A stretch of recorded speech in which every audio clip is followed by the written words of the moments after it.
2023학년도 2학기 중간고사 지구과학원 중산고 내신 분석 리포트입니다.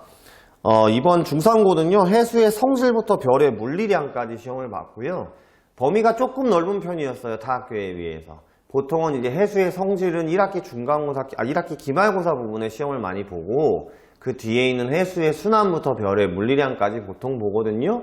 왜냐면 이 부분이 지구과학에서는 가장이라고 할 수 없지만 어려운 부분, 중요한 부분들이 많이 들어있기 때문에 그렇게 보는 편이었는데, 해수의 성질 파트까지 시험을 보면서 조금 학생들이 물론 한 단원이지만 넓은 범위 때문에 좀 어려움을 겪지 않았나 생각이 들고요.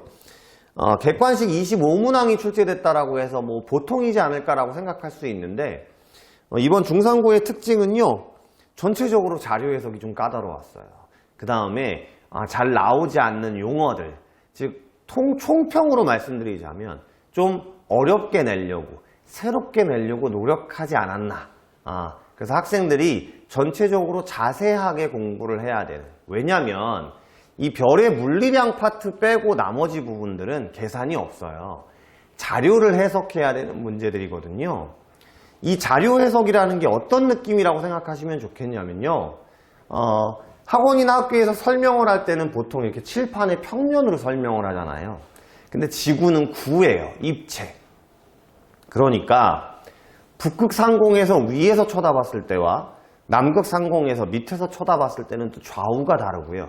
그 다음 태평양, 대서양 이렇게 지도를 파악하는 것도 여러분이 그림과 그래프를 보시면서 파악이 돼야 되거든요. 근데 거기에다가 또 용어가 이제 옛날처럼 동풍, 서풍 이렇게 내는 게 아니라 동쪽으로 부는 바람은 플러스, 뭐 남쪽으로 부는 바람은 마이너스, 이렇게 학생들을 헷갈리게 하려는 노력들이 많았다는 뜻입니다. 그래서 생각보다 까다롭게 느꼈다라고 하실 수 있고요. 자세하게 공부했던 친구들도 한두 문제 차이로 등급이 좀 나뉘어질 수 있는. 그러니까 지금 이 내신 분석 리포트를 현학생이 보지는 않을 거잖아요. 그러니까 내년도나 내후년도 중산고 시험을 준비하는 학생들이 보지 않겠습니까? 이런 식의 특징을 많이 보였다. 그러니까 내가 공부를 할 때도 문제를 많이 푸는 것도 물론 중요하지만, 어려운 문제를 푸는 것도 물론 중요하지만 지구과학이라는 걸 정확하게 생각을 해야 된다.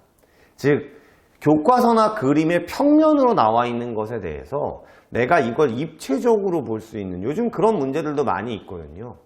입체적으로 파악해야 되는 문제들도 꼭 나중에 주의 깊게 봐야 된다라는 거고요. 오히려 그런 문제가 더 어려우니까 그런 문제들을 먼저 파악해야 된다라는 것들을 확실하게 알려주는 시험이었습니다. 그 다음에 특이사항에도 제가 써놨지만요, 이번 중산고는요, 그림이나 그래프가 좀 익숙하면 아이들이 수월할 수 있는데, 이 그림이나 그래프가 아이들이 자주 보는 수능 특강이나 고3 학평 모의고사에서 갖고 온 게 몇 개 없어요. 거의 대부분 교과서나 제가 봤을 땐 교과서 평가 문제집에서 가지고 오신 것 같아요. 그러니까 또 수능 특강이나 고3 모의고사 위주로 공부했던 친구들은 이 그림도 생소했을 거고요. 그 다음 대표 문항 분석에도 제가 쫙 써놨지만 5번 문항 같은 경우 이제 시험지가, 학원을 다니는 친구들은 제가 이제 고양시 파주시에서 나왔던 기출문제들을 뭐 단원별로도 주고 전체적으로도 주고 중산고도 몇 년씩 주겠지만, 보통 이제 시험지를 보고 이 대표 문항 분석을 보시는 게 훨씬 더 체감이 잘 되거든요. 5번 문항에는 뭐가 나왔냐면, 기후변화가 일어났을 때 환경적, 사회적, 경제적, 이건 정말 통합적인 과학 문제거든요. 이게 이제 앞으로 우리나라에서 필요한 문제들이라고 볼 수 있는데, 이런 경제적 영향까지 시험 문제가 나왔어요. 이 부분은 정말로 학교 교과서나 프린트에서 명확하게 여러분들이 학교에서 배우지 않았으면 맞추기 쉽지 않지 않았을까. 이런 문제도 출제가 된 것들이 있고요. 그 다음에 11번의 에크만 수송이나 또는 12번의 난방진동지수는 평상시에 타 학교에서는 다른 문제에 더 중요한 것들을 내려고 애쓰지, 이제 이게 안 중요하다는 건 아니지만 조금 이 부분은 상대적으로 비중이 적었던 문제였거든요. 이제 이런 부분들을 출제를 해서 학생들이 조금 새롭다라고 느끼게 할 만큼의 이런 자세한 문제들을 냈다라는 게 계속적인 포인트고요. 마지막 하나, 이제 별의 물리량 파트가 계산 문제가 많이 나왔습니다.